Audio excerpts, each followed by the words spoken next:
go, man. Welcome to No True Ball with your host, Brian Payne. Hey, you guys.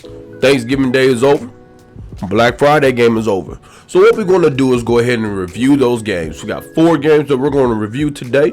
And then we're going to go ahead and get into the Sunday games so that we could talk about those games, give you guys what I'm thinking, and also give you guys my bets. And we got one piece of news to really go into today, but we're going to go into that in conjunction with our Thanksgiving Day football games. And let's go ahead and get that started because, you know, on Sundays, I don't want to take up too much of your time. So here we go, man. We got the Chicago Bears at the Detroit Lions. The final score of that game was 20-23 with the Lions getting the dub. We saw Caleb Williams have a terrible first half, but the second half, they found the holes and they started attacking that Detroit Lions passing defense. And we saw Caleb Williams finish the game with a 20 of 39 completion percentage, so barely over 50%. You don't like how that looks, but that has a lot to do with the first half. Then he went for 256, 3 touchdowns, and 39 rushing yards. On the other end, we saw Jared Goff go for 21 of 34, 221 and 2 tutties. For the running backs of the Detroit Lions, we saw them go 175 rushing yards, I want to say on almost 30 carries, and 1 fumble. They didn't score any touchdowns on the ground. Here's my take on this game real quick. Just like I've been telling you guys, and this is why Jared Goff cannot be an MVP candidate. It cannot happen. If he throws the ball more than 30 times, the Detroit Lions are in trouble. They're in trouble. Anytime you see that stat line like that, the Detroit Lions are going to be in a dogfight, and they'll be lucky to get the win. And that's what happened on Thanksgiving Day. We saw the Detroit Lions, just like against the Houston Texans, when he threw the ball more than 30 times, he throws 5 interceptions. Just like against the Tampa Bay Buccaneers, he threw the ball more than 30 times, you lose by 4. In this game, it was almost the same type of, it was the same type of situation. He threw the ball 34 times, and you win because Matt Eberflus is a trash in-game head coach. End-of-game head coach. That's why you won the football game. But let's go ahead and go over the offense real quick of the Detroit Lions. I do not know why they went away from running the football. If you watch that first half they were getting 4 or 5 yards a pop. Easy.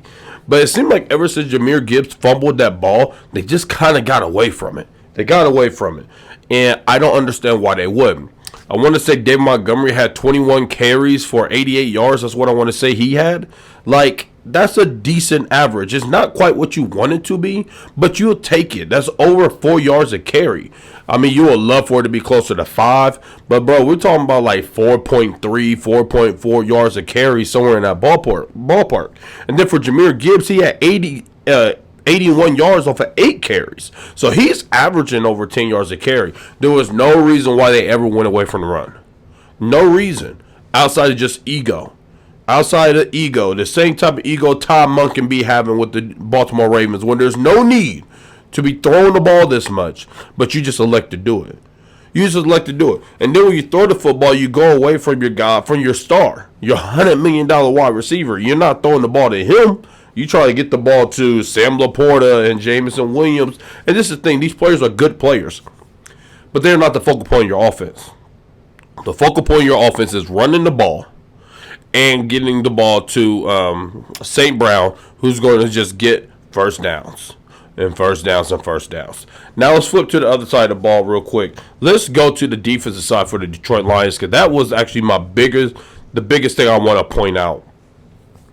I told you guys that even with them getting Jadarius Smith, that's still not a good pass defense. And when they run into a team that have the weapons to attack them, they can be attacked. And that's exactly what we saw take place. These guys started attacking them through the air. Once Caleb Williams said, you know what, I'm going to move around in his pocket, they could not sack him. They could not sack him for a while. And then they just kept attacking through the air.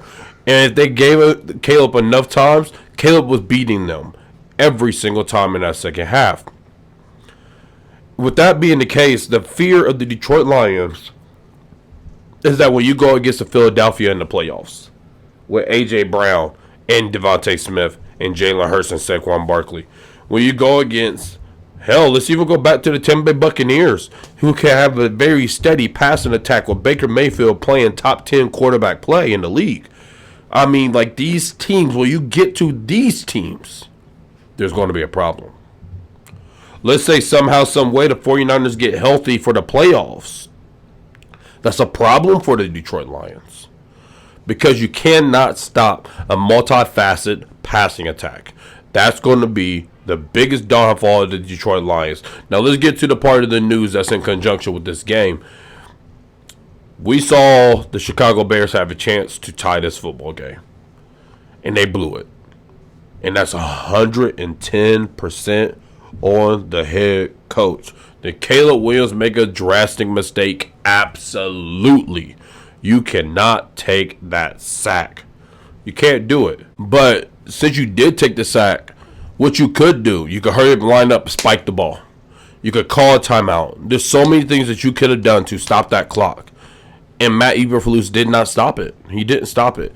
I personally would have called a timeout immediately. Why? Because your wide receivers ran downfield. It's going to take them a minute to get back. They're too far away from the line of scrimmage for them to get back in a reasonable time. Take the timeout. You would have stopped the clock at probably like 33, 32 seconds, somewhere in that ball game. And then, ballpark. So now when you stop that clock, now you could go ahead and line up a couple plays. And because now what you can say is, you know what, the touchdown is out. The touchdown is unlikely. We are just going to try to get the best field goal opportunity that we could get. So now you can run short yardage pass routes. So now let's say like you run a play. This play is just a slant route to DJ Moore from the slot. Boom, he gets tackled, but it was a 6-yard gain, 7-yard gain. Now you can hurry up and line up because you just ran 3 slants with your wideouts. 3 slants and Cole Kmet running in the flat. That's what you probably would have did. So now you can hurry up and line up and spike the ball. Now, by the time you spike the ball, we said 4 seconds to run the play. It's going to take you about probably 8 seconds to get set. So we're saying that you're going to be down to about 20 seconds left on the clock. That's low enough to the point that you can do the same thing again and spike the ball and still have plenty of time to run your field goal unit on the team. Now, when you listen to ex-players talk, they have an emergency field goal unit. That unit just hauls ass onto the field, and they just kick that ball. And when a lot of them are saying that if you got 11 or 12 seconds, you are good. Well, I just said that you're down to 20 now. Now you also got another 3 yards or whatever. So now, let's say that play took another 4 seconds. Now we're down to 16. That's plenty of time to get the emergency unit on the field. Plenty of time. Or just don't go that route. Run a couple all or nothing plays, meaning that, hey, Caleb, you're going to take the snap, look deep. If it's not open, throw it out of bounds. Throw it out the back of the end zone if it's not open. And then kick the field goal. There's so many options. So with him being now fired, talking about Matt Eberflus, I think it is a good thing that he's gone. I do not think he should have been the head coach at all going into this season. You showed that you cannot develop Justin Fields. So why would I trust you to develop Caleb Williams? And it's not that I'm necessarily trying to put them two on the same level as a prospect coming in. I'm not. Caleb Williams was a better prospect. But Justin Fields made no strides. Look at Justin Fields, what we saw these first, what he played, 7-8 games of this season with the Pittsburgh Steelers. We saw strides. It was that quick that we saw strides from Justin Fields. When he was in Chicago, we saw none. So why should I trust this head coach to be able to coach my franchise starting quarterback? So that was bad management by them. Off-season wise, they need to go after Brad Johnson, or they need to do what the Washington Commanders did. Get a very strong defensive head coach, and then you get let's say they got like a Rex Ryan, I'm just saying the name, or Bill Belichick. I actually really do like Bill Belichick there. But let's say like you get a defensive-minded head coach, and then you get a Josh McDaniels to come over to be the offensive coordinator. I think that works very well. It's very good as well.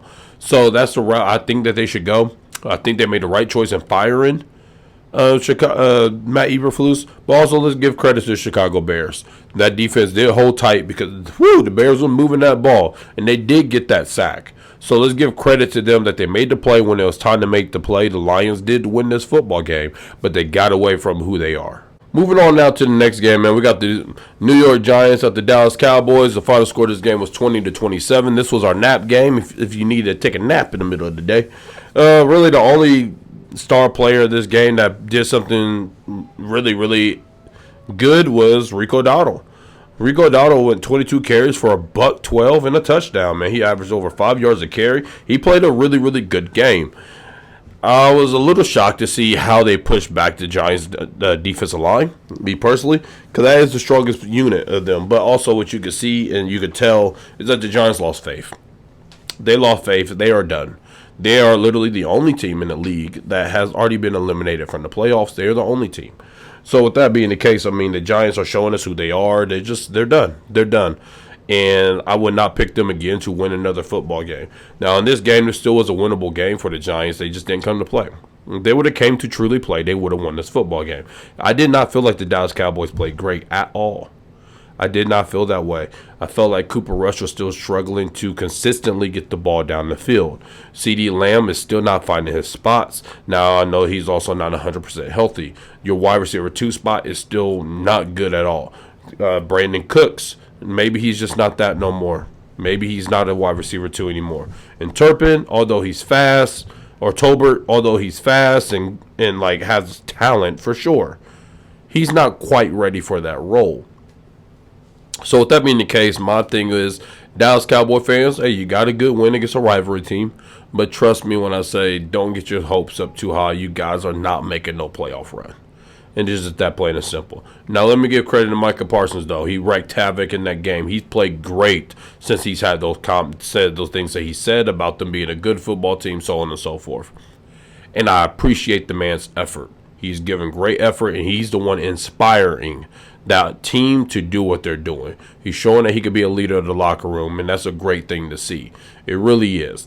But at the end of the day, Mike McCarthy still needs to go. Jerry Jones still needs to give up GM responsibilities. And until that happens, I'm sorry, you guys cannot win a Super Bowl. It's just that plain and simple. Moving on now to the last game of Thanksgiving Day, man, we had the Miami Dolphins at the Green Bay Packers. The final score of this game was 17-30. We saw Tua go 37 of 46, 365, and 2 touchdowns. And we also saw Jordan Love go 21 of 28, 374, and 2 touchdowns. The battle of the quarterbacks.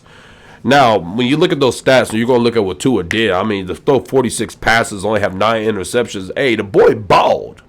He balled, but the running game was garbage. The running game was garbage. And the biggest reason, the biggest effect that running game had on this game is the fact that when they got down and onto the Green Bay side of the field, they couldn't convert. I want to say they had 3 or 4 drives where they got to the opposing side of the field. One of them, they had to kick a field goal. They got to the Green Bay 38. Then there was 2 times they got to the red zone, and they did not score a touchdown. You are talking about, let's say you score a touchdown on all 3 of those drives. That's 21 points. Touchdowns win you games. Field goals will get you beat. It's that plain and simple. Now, those other 2 drives where they made it to the red zone, they did try to score a touchdown. I love the aggressiveness. That's what you was going to need to try to win this game. So that was a great job by them. But at the end of the day, you didn't get the job done. And at the end of the day, this is now another loss in temperatures that are 46 degrees or lower, in which you guys are 0 forever in. So this is now a sign. This is not a random take. This is not a hypothesis. This is not anything like that. No, this is fact. When y'all play in 46 degree weather or less, you will lose. And it's that plain and simple. So the only way I could see you guys, honestly, at this point, making the playoffs or anything like that in the future, making a Super Bowl in the future, because not happening this year, is if you guys have home field advantage throughout the playoffs. So y'all have to start hot and finish hot. That's what has to take place. Because by the time you guys start getting to this cold weather games, you guys don't need to be traveling to Kansas City. You don't need to be traveling to Buffalo, the New York area. None of those teams. Y'all do not need anything to do with them. You need domes and warm weather for the Miami Dolphins. Now, let's look at the Green Bay side of things. The offense was decent. It wasn't what I quite wanted it to be. It wasn't elite. They ran the ball. Talking about Josh Jacobs, 19 carries for only, I want to say, 39 yards. Like, that's not efficient at all. Now, he did have that 50-yard reception, 49-yard reception in the fourth quarter, which he broke free and got loose. I mean, hey, great play by him. But Miami did a great job, like a really decent job defensively. You got put in bad spots. You got put in terrible spots. When you get put in those terrible spots, it's hard, bro. It's hard to play defense. That's why Jordan Love didn't need to throw for 365 yards just like Tua did. It's because he had short fields. He was getting the ball on the 40-yard line. He didn't need to travel 80 yards to try to score a touchdown. He only had to travel 50, 60, cake work. That's what he had to do, man. That defense was put in a very, very bad spot. But, hey, I want to give credit to that defense still. Even though they scored 30 points, for you guys to just hang in there and give your team opportunities to try to come back and win this game, that this game is not on the defense whatsoever. Now, for the Miami Dolphins, your playoff hopes are dead. I hate to say it like that, but that's just keeping it 100 and keeping it a buck. Y'all ain't making the playoffs. It is what it is. Don't worry, the Bengals ain't making it either. And it sucks, man. That's two high-power offenses that you will love to see in the playoffs, but it is what it is. Moving on down to our Black Friday game, we got the Las Vegas Raiders at the Kansas City Chiefs. The final score of this game was 17-19. Now, just a FYI before I get into this, I don't care about things being rigged or anything like that. I don't care. If you think the game is rigged, stop watching the game. It's just that plain and simple. And if it is rigged and I'm just clueless and want to watch it, let me go off. Let me do my thing. I don't care. So just don't come to me with anything like that because I don't give a damn. That's just keeping it 100 with you. Now let's go ahead and get into this game. We saw Patrick Mahomes go for 26 completions on 46 passes. That is awful. And he had 306 yards and 1 touchdown. The efficiency of this game passing the ball for the Chiefs was terrible. It was terrible. And a lot of it had to do with the fact that, which was my biggest fear going into this game, Mason Crosby. I'm telling you guys this now. I think he's the best defensive player in football. It's just that plain and simple. He will completely wreck a game by himself. He is my top dog. If you're telling me to do a draft for one season and I got to take one of these guys, one of these DNs, one of these pass rushers, I'm taking Mason Crosby. Now, if you tell me for, 10-year span, of course I'm going Micah Parsons. Of course, no duh. Myles Garrett, TJ Watt, Mason Crosby are all way older than him in football terms. So with that being the case, I'm not talking about that. I'm saying 1 year. Or shoot, give me one game. Mason Crosby. That's why the Detroit Lions should have gave up whatever they had to give up to get him. If they would have brought him in, that's an immediate Super Bowl team. Immediate. That's what they should have did, but they didn't. But Mason Crosby, bro, he went out there and wrecked this football game. He gave Jawan Taylor that work, the right tackle, and he gave Wanya Morris some crazy work, as my boy LaShawn McCoy would say. Offensively for the Raiders, they play decent football in the second half. The thing was they had explosive plays. The Chiefs did all layups, and the Raiders shot threes. It's just that plain and simple. So we saw Aiden O'Connell go 23 of 35, 340, and 2 touchdowns. We saw Brock Bowers, who is now the best tight end in football, if you ask me, go 10 catches, 140, and a tutty. There also was a 58-yard touchdown pass thrown in there to, I want to say, Tucker. The Kansas City Chiefs defense played okay. They played okay. They struggled in the first half, mainly because of the fact of what I've been telling you guys. Number 13, Nazeeh Johnson, the defensive back. I hate to say it like this, brother. You need fired. You do not need a job because you cannot defend. You can't. And when they put the guy I've been saying that they should put in, as you guys know, Joshua Williams, once they put him in, that's when the defense went back to being serviceable. That's when they went back to being a decent defense. Now, they did give up a touchdown with him on the field. Yeah, they gave up one. It was a 58-yarder. I don't know the defender that was. Oh, no, that was Eric Reed that was on him in the first place. And just like I told you guys before, Run a deep route with Eric Reed in coverage, you will win. It's that plain and simple. I don't know why a lot more teams are not attacking that, but you do that, you will win that play. You will win that rep. Kansas City got off to a good start rushing the passer. You saw the effect of what Charles Omenihu has on the defensive line. Chris Jones and George Kalatas was able to get loose a lot more than what they were able to in the previous games. So the defense I'm not as concerned about as long as Joshua Williams is the second corner, because I think that he could hold up over there.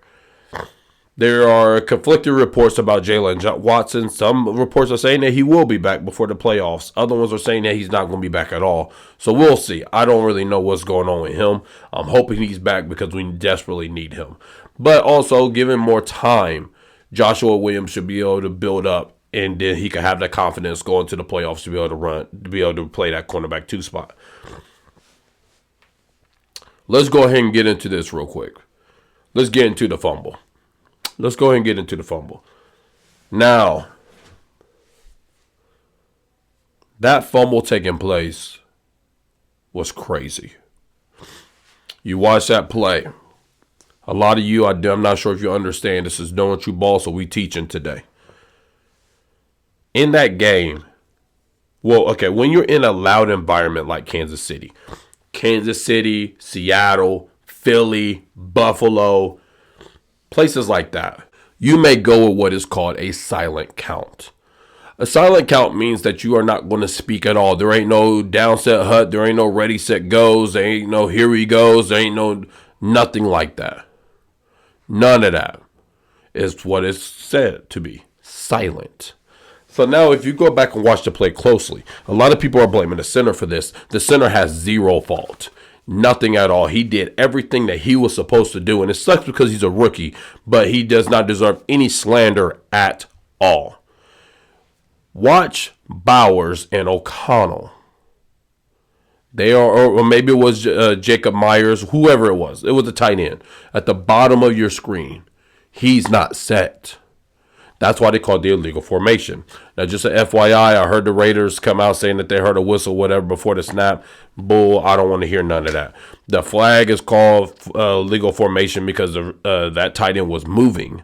That is a post-snap call. That's not a pre-snap call. And also, if you hear the whistle, why would the center snap the football?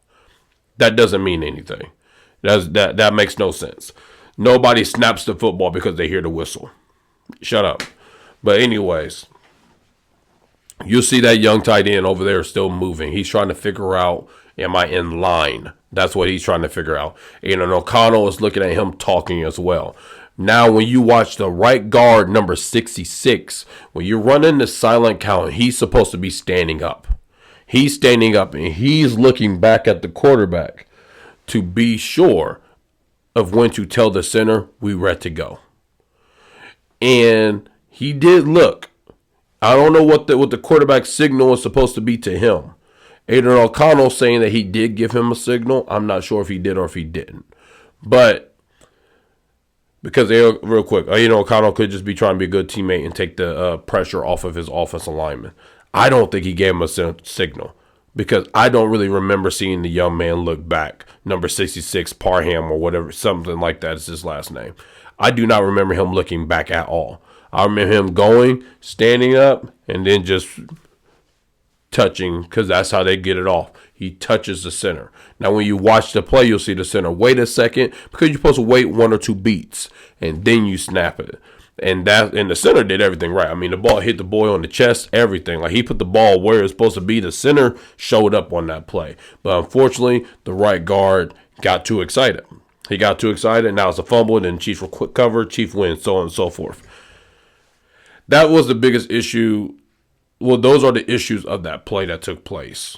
And that's how it happened. It makes sense. It can easily happen on any down. The issue is that it happened on the game-winning drive. This is why all turnovers are not created equal. Is you have that turnover in the first quarter, you got time to make it up. You have no time to make this up. And that's game. And it sucked because that was a Herculean effort by that defense. That was a gutsy performance by that offense. The Raiders won that football game. They won that game. And I got real beef with the Kansas City Chiefs over these last 2 weeks. Against Carolina, against the Raiders, we look awful. We look awful. I'm not sure if they're tired or anything or whatever, but it's not clean, it's not right, and it's going to be a problem moving forward. Now, after that, guys, let's go ahead and get into the rest of this week. Let's go over the Sunday games. Here goes like our normal slate of games. We got the Houston Texans at the Jacksonville Jaguars. The Texans are 3.5-point favorites. I'm going with the Houston Texans to win this game. I think Trevor Lawrence is supposed to be playing in this football game. But honestly, that offense is not good, and that defense isn't good either. I would actually be comfortable taking the Texans on the points. I think the Texans are really going to try to get C.J. Stroud going. I can see Mixon getting about 18 carries, but I think they're going to really try to get C.J. Stroud close to 30 passes in this game, get his confidence back build up, and get him and Nico Collins back rocking and rolling so then they can open this offense back up. Moving on now to the next game, we got the Indianapolis Colts at the New England Patriots. The Colts are 2.5-point favorites in this game. I'm fine with taking the Colts in this game as well. I think the Colts defense is decent enough. This game does mean something for the Colts because the Texans continue their downfall. If the Colts win this game, the Colts are now 6-7. They have an opportunity to come back and win this division, believe it or not, even through all the stuff they went through this season. So with that being the case, I'm going with the Indianapolis Colts. I see a big game for Jonathan Taylor this week. Moving on now to the Seattle Seahawks at the New York Jets. The Seahawks are only 1.5-point favorites. I think that is crazy. Crazy. I think that the Seahawks should at least be a 4-point favorite at minimum. I do not really see how the Jets... I don't see how you got hope that they're going to do something in this game. I really don't. I mean, I know that the Seahawks are inconsistent, but to think that the Jets got hope, like that offense is putrid. They can't run the football. They can't block for the pass. Aaron Rodgers looks slow. Devontae Adams, he's not getting open right now. Your best offensive player right now is Garrett Wilson. Breece Hall cannot run the football right now. Defensively, that's not even a conversation. Sauce Gardner looks like he never should have even been an all-pro at all. Like, y'all have no pass rush. Like, nothing's good. I do not understand why you guys are only favored to lose by 1.5 points. But anyways, I got Seattle Seahawks win this game pretty easily. I think they could dominate the game through the run, get the ball to Kenny Walker, let him do his thing, get off a couple of deep balls. That's all you got to do to win this football game. Going down to the next game about the Tennessee Titans against the Washington Commanders. The Commanders are minus 6-point favorites. That's a pretty big spread. I would take the Titans on the points. I think the Commanders win the game, but I would take the Titans on the points because the Titans should be able to run the football on the Commanders.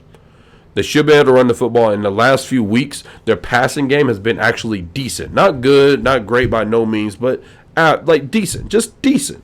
And with that by itself, I think that they will be able to kind of hang into the game with the Washington Commanders. Moving on now to the next game, we got the Tampa Bay Buccaneers at the Carolina Panthers. The Buccaneers are minus 6-point favorites. I think that also is kind of high. The Panthers have been playing good football lately. And with that being the case, I can see them running the ball effectively on Tampa Bay. I can see Bryce Young doing what he's been doing, not making mistakes, just making professional passes, just getting the offense to move. And with that being the case, I think that they can hang in this football game. I'm still taking the Buccaneers to win, but I would take the Panthers on the points.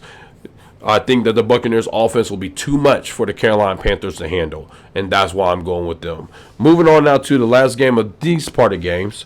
We got the Los Angeles Rams at the New Orleans Saints. The Rams are minus 2.5-point favorites in this football game. I think this game should be honestly a good win for the Rams. You're going on the road, yes, but you're going to a dome. The weakest part right now of the Saints defense is the passing defense. You got Cooper Kupp, Puka Nacua, and Matt Stafford. That's all that really needs to be said. The pass rush is dead from the New Orleans Saints, so you should be able to pass the ball well against the New Orleans Saints, and that's why I got the Rams winning. I got them going above the points. Now let's get to our important games, the games that have a lot of meaning this week. We got the Los Angeles Chargers at the Atlanta Falcons. The Chargers are 1-point favorites, and that's big because they're on the road.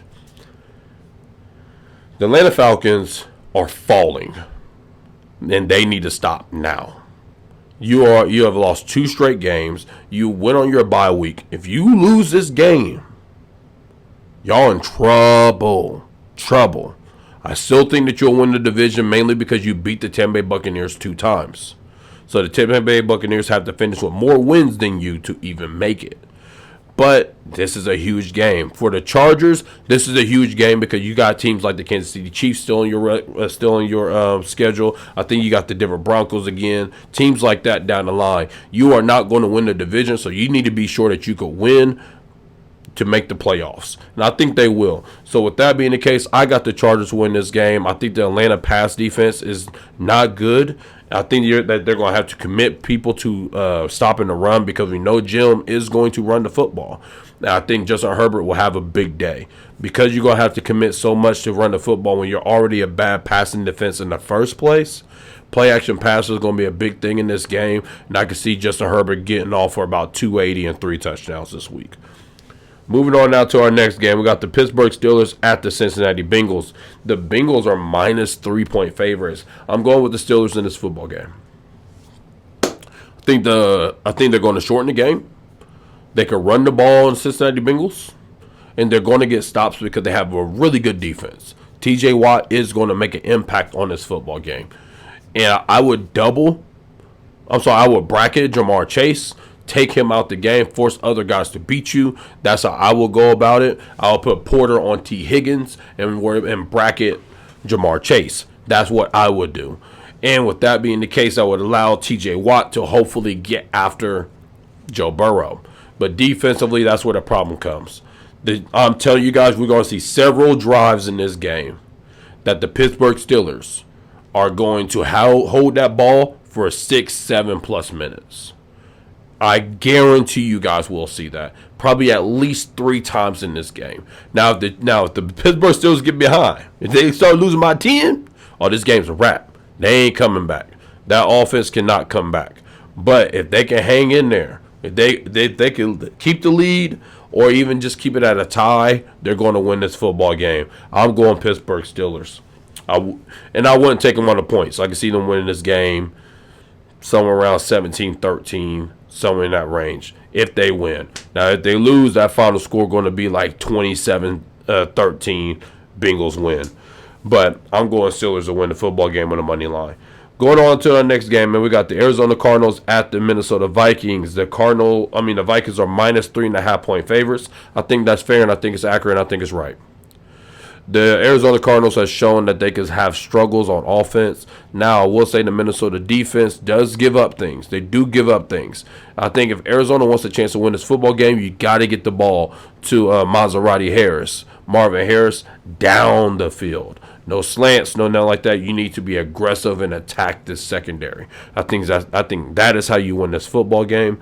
But I'm going with the Minnesota Vikings, man. I just think they're too balanced. They're too balanced for the Arizona Cardinals to win this football game. The final important game that we have is the San Francisco 49ers at Buffalo. Buffalo is minus 6-point favorites. If you guys have seen the weather at all, there's a lot of snow, it's cold, all that kind of stuff. I'm going Buffalo to win this football game. And if Buffalo wins this football game, 49ers are dead. They're dead. Now, Brock Purdy is going to play, so it's going to be a really, really big game. And, man, I wish the 49ers could pull it off because I need the Bills to get an L. I need that for my Chiefs. But, man, I don't see it happening. Josh Allen is playing MVP caliber football right now. And the defense of the Bills is playing really, really good. And the Niners are still trying to find themselves, and it's too late to find yourself. Far too late. So I'm going with the Buffalo Bills to win that football game. Now let's go to our game of the week. We got the Philadelphia Eagles at the Baltimore Ravens. The Ravens are minus 3-point favorites in this game. Man, so what they're really saying is that this game is even. The home team automatically gets 3. Just an FYI for you guys that do not understand betting. So with that being the case, they're saying this game is even. They're saying that it's going to be a slugfest. Man, the Philadelphia Eagles pass defense has been good, but they haven't been really tested against the run. They're going to be tested today. And I actually am going to roll with the Baltimore Ravens to win this football game But the way that the Ravens win this football game, Derrick Henry has to have 25 carries. He has to have 25. Lamar has to have 8. That's what needs to take place for them to win this football game. Do not try to necessarily attack this team through the air. Do not waste your time with that. Your defense is not a good defense. A.J. Brown is going to get behind the Baltimore defense at some point in this game.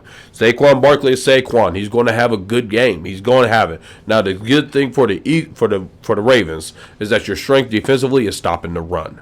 That's the beautiful thing for you guys. So focus on stopping the run, and now we're going to get into play action. Now they're going to start getting into play action pass. But that's what the Ravens need to focus on. Stopping the run of the Eagles, and we're going to run the ball on offense. Just like Mike Tomlin says, stop the run the ball, period. If they do that, they win. But if they try to play around with the Eagles, if they try to throw the ball all over the place, they will lose this football game. Now, the way the Eagles can win it is, once again, get big plays. That's how they win it. Run the ball, play action, pass, boom. That's how they win this football game. Get up on them early. If you could get up on Baltimore early and take Derrick Henry out of the game, now you got the dub. So that's how both teams could do this. And if I was the Eagles defensively, I'm staying in man coverage all game. I'm not worried about zones. I'm not worried about none of that. We stay in man coverage, and I'm QB spying Nakobe Dean on Lamar Jackson. That's how I'm going about it. That's going to be 70% of our defense. And if I'm the Ravens, I'm going to focus in on run defense. So I'm just going to take my chances and go ahead and try to put a safety over the top against A.J. Brown. And we're going to take our chances on you making the right play, talking about Jalen Hurts. That's how I will go about it. But this will be a really good football game. I'm going Baltimore Ravens. The last game, nothing really to talk about too much. We got Monday Night Football with the Cleveland Browns at the Denver Broncos. Broncos are minus 6-point favorites. I'm going with the Denver Broncos to win this football game. Right now, at this point in the season, the Browns, they ain't doing nothing unless they're playing against a division opponent. It's just kind of that plain and simple. Get the energy hyped up, all that kind of stuff, just like how they did against Pittsburgh Steelers. But the Broncos defense is too good. They're too good, and the Bronco offense is too efficient. They're very efficient. So with that being the case, I'm going Broncos easy. I don't know if I'll quite do the 6, but I definitely will take them on the money line. Now let's get to our best of the week, and then we're going to get up out of here. I got Jonathan Taylor scoring an anytime touchdown this week against the New England Patriots. I have Joe Mixon scoring an anytime touchdown this week as well against the Jacksonville Jaguars. I got Baker Mayfield going over 1.5 touchdowns passing against the Carolina Panthers. And then I actually got Christian McCaffrey finally getting his first touchdown of the year. Anytime. Now, if you want to get a little spicy, I also got Jalen Hurts getting an anytime touchdown. That means that he has to run the touchdown in. And I also got Lamar getting an anytime touchdown, meaning that he also has to run one in. I got both of them guys going anytime touchdowns this week. Those are my best of this week. The money ones, to me, like the ones that I think are guaranteed, is Taylor, Mixon, Baker, and McCaffrey. But if you want to get a little risky, a little frisky out here, then I like Hurts and Lamar as well. And there's one more thing I want to talk about real quick. Stephen A's list last week for First Take, his power rankings, I thought it was perfect. Detroit 1, Eagles 2, Bills 3, Chiefs 4. And then for me personally, now 5, it could be whatever you want it to be. My 5 is the Baltimore Ravens. That's who my 5th slot is. I think the Chiefs deserve to fall like that. You lost 3 weeks ago. Last week you played terrible against the Carolina Panthers. And now it was proven how terrible you played because you played terrible against the Los Angeles Raiders too. So y'all don't trip about them being 4. No, they deserve to be 4 right now. They deserve to be 4. Hell, if I could, I want to put them lower. Because I'm a Chief fan, they done ticked me off. But honestly, that's where they deserve to be. Right now, the Bills are a better football team than them. The Eagles are a better football team than them. And the Detroit Lions are a better football team than them as of today. Now, I do think the Chiefs will get better. DJ Humphries, I'm telling you guys now, that left tackle, he's in next week. Hell, in that game, they took out Morris and put Joe Tooney at left tackle. Tooney is not built for that. He did not look good, but hell, he was better than Morris. So I'll tell you guys, trust me, Humphries will be in, and now we can start judging the team a little bit differently with hopefully better blocking on that from that left end. So With that being the case, that's what my power rankings are right now. Detroit Lions 1, Eagles 2, Bills 3, Chiefs 4, and we got the Baltimore Ravens at 5. Hey, you guys, this is Knowing True Ball with your host, Brian Payne. Thank you for sitting in. Thank you for watching. Thank you for all the support. So much. Hey, I promise you guys, I'm going to get the ball boys back. We're going to get the ball boys back. I'm just still trying to figure out how I could get this stuff so then it could be clear and good quality going across the airways. So, hey, you guys, this is Knowing True Ball with your host, Brian Payne. Peace.